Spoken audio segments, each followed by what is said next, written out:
Arestado ng Benguet PNP ang wanted person sa kasong paglabag sa RA 9262 o Anti-Violence Against Women and Their Children Act of 2004 sa Abatan, Bugyas, Benguet noong ika-20 ng Mayo taong kasalukuyan. Kinilala ang suspect bilang lalaki, 34 na taong gulang, may asawa, driver at residente ng Itugon, Benguet.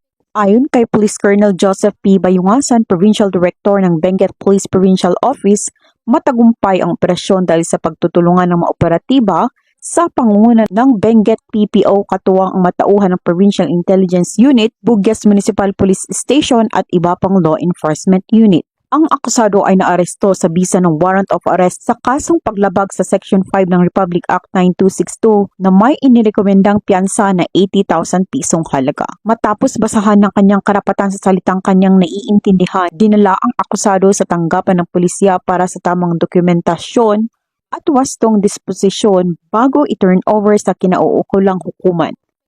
Ang matagumpay na pag-aresto ng pambansang pulisya sa mga may sala sa batas ay patunay na mas pinapaigting sa sinumpaang tungkulin kontra kriminalidad upang mapanatili ang kaayusan at kapayapaan ng komunidad tungo sa isang bagong Pilipinas. Mula dito sa rehiyon ng Cordillera, ako ang inyong PNN correspondent, Patrolwoman Melba Langbis, alagad ng batas, taga-taguyod ng Balitang Pulis.